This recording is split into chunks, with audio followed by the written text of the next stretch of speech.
বিশ্লেষকদের একটা কথা আপনাদেরকে বলবো, তারা ভারতে যাওয়ার পর থেকেই তারা শুধু সুযোগ সন্ধান করতেছিল যে কিভাবে আমরা আবার বাংলাদেশের মস্তকটাকে আমরা দখল করতে পারি।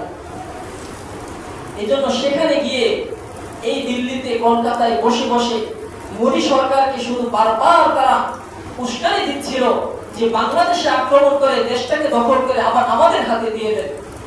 আর মোদী সরকারের তো অনেক প্লাস পয়েন্ট এখানে আছে যে বাংলাদেশের মতো একটা ভূমিকে যদি আমরা নিজেদের করতলগত করতে পারি তাহলে তো এই দেশটা আমাদের নেতৃত্বেই চলবে। আবার বাংলাদেশের সহযোগিতায় সেভেন সিস্টার নামক যে রাজ্য ভারতের আছে সেগুলোকেও আমরা সুন্দরভাবে শাসন করতে পারবো। এই জন্য এই ফ্যাসিস্ট যখন দেখি ভারতে গিয়ে আশ্রয় নিল, তার প্ল্যান একটাই ছিল যে ভারত তোমরা বাংলাদেশকে দখল করো, আমাদেরকে আবার ক্ষমতায় বসাও, তোমরা সেভেন সিস্টার সুন্দরভাবে পরিচালনা করো, বাংলাদেশটাও তোমাদের অধীনেই থাকবে আগে যেরকম ছিল। এই জন্য ভারত এই ফ্যাসিস্ট ভারতে যাওয়ার পর থেকে আমাদের বাংলাদেশের আশেপাশে সীমান্ত এলাকায় তারা সব রেডি, যুদ্ধের জন্য প্রস্তুত।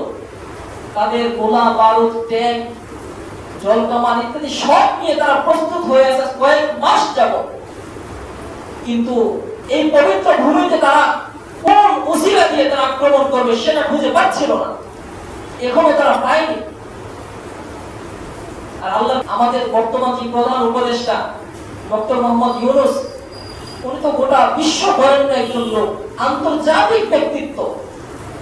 আগে যেমন শুধু বারবার বলা হতো যে বাংলাদেশের জঙ্গি এটা সেটা, এখন তো আর সেটা বলার কোন মানে হয় না, সেটা বললে বিশ্ব মেনে নেবে না।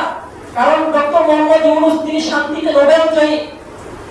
ভারত যখন পৃথিবীতে প্রপাগান্ডা ছড়াবে যে বাংলাদেশে জঙ্গি আছে তাদেরকে দমন করা দরকার, গোটা বিষয়টা মেনে নেবে না যে যেখানে শান্তিতে নোবেল জয়ী ডক্টর ইউনূস আছে সেখানে আবার জঙ্গি আসে কিভাবে, মানবে না বিশ্ব।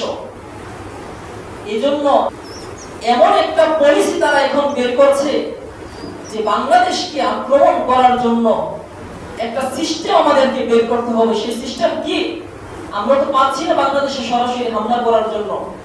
এজন্য যাও, কাশ্মীরে যাও, পাকিস্তানের সীমান্তবর্তী এলাকায় সেখানে একটা নাটক সাজাও।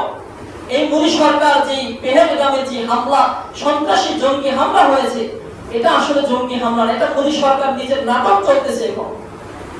যে সেখানে গিয়ে একটা হামলা তোমরা সেখানে নাটক সাজাও আর বলো যে পাকিস্তান থেকে জঙ্গি হামলা হয়েছে, পাকিস্তানের সাথে তোমরা যুদ্ধে লিপ্ত হও।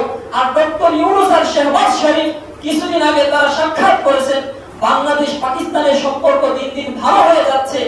পাকিস্তানের সাথে যখন ভারতের যুদ্ধ মোকাবেলা যখন শুরু হয়ে যাবে তখন ভারত তোমরা বলতে পারবা যে ডক্টর ইউনূস আর শাহবাজ শরীফ কিছুদিন আগে তারা সাক্ষাৎ করেছিলেন, তাদের মধ্যে সামরিক চুক্তি হয়েছে, এখন বাংলাদেশেও তোমরা আক্রমণ করো।